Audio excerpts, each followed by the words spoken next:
ચંદન નો માળાથી મોજ કરાય ઘણી વાર.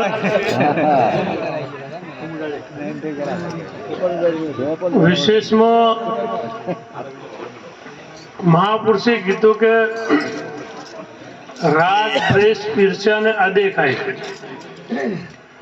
આ જેમ છે તેમ જીવનમાંથી નહીં જાય તો સુધી 70 ગુરુ કરો તો કોઈ ફેર પડશે.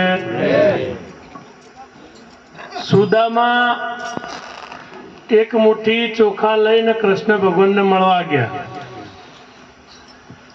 અને એમને ચોખા ખાધા. ખાવા માટે ઝઘડો થયો બધા અંદર ઘરમાં, પેલા કે હું ખાઉં, પેલા કે હું ખાઉં, અને એક દોણો વધ્યો આમાંથી અને અડધો અડધો ખાધો ભગવાનના માતાજીએ. ત્યાંથી સુદામાની સેવા કરીને ભાઈ વિદાય થયા.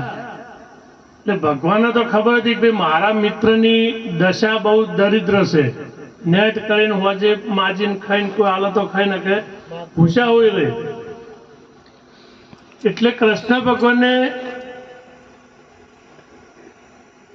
શિલ્પી વિશ્વકર્મા એમને આદેશ કર્યો કે આ કોમ છે તમારો, કે શું છે કે તમે આ સુદામા રહીને જો ગામમાં અને એનું ઘર મારા મેલ રહ્યો ને જેવો એવો ને એવો એ કરી આવો.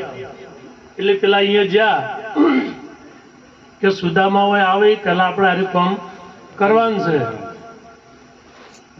એમના પત્નીએ કીધું કે કૃષ્ણ ભગવાન રાજી થયા છે અને મને વાંધો નહીં, પણ આ આખું ગોમ અમારો ઝૂંપડો છે બધા, અને આ ઝૂંપડા વચ્ચે મારો એકલું ઘર હું બંગલો બનાવી દઉં તો હું નુગરી કેવો. વસુંધરાએ કીધું કે ચમ, તો કે અમારી આ દુબળી દશામાં એમને અમને ખાવા આલ્યું છે. મળવા કે જે દાડે ભગવાનને જ્યાં સુદામાં એ દાડે હું પાડોશીથી ચોખા લઈને માજીને લાવી હતી અને એ નાલ્યા હતા કે લઈને જો.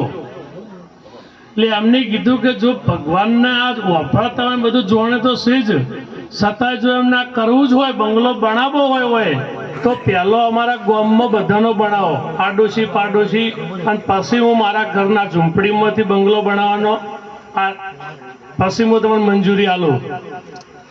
એટલે વિશ્વકર્માને એમ થયું, અને તે ભગવાન બેઠા બેઠા કીધું કે ધન છે તને, કે તને આપણને તમે વિચાર કરો કે અત્યારે કોઈ ભગવાન તો નહીં પણ કોઈ એમ કોઈ રૂપિયાવાળો એમ કહે કે ભાઈ તમને આર્યું હાલ દઉં, તો કે ભાઈ ઉભા રહો, પણ કે મને શના કારણે તમે આલો છો એ તો જુઓ. તો આપણે લઈ લે કોમ પૂછવાના કોઈને ના સોના મોને લઈ લે, અને વળી એમ કાક તું કોઈને કહેતો ના હવે કોઈને હાલતોય ના મને હાલ્યું એટલું. એટલે આ તમે જુઓ કે વસુંધરાની જેટલી નિર્મળતા, એના અંતરમાં રાગ દ્વેષ ઈર્ષા દે એક તલની શેષ માત્ર નથી. ના કે એમ ના થાય કે આખું ગામ ઝૂંપડું છે મારો બંગલો બનાવી દઈને મોજ કરો, પણ એને કીધું કે પહેલા બાજુનો પાડોશી ગામનો બધા બંગલો બની દે પછી હું તમને કહું મારું બનાવો.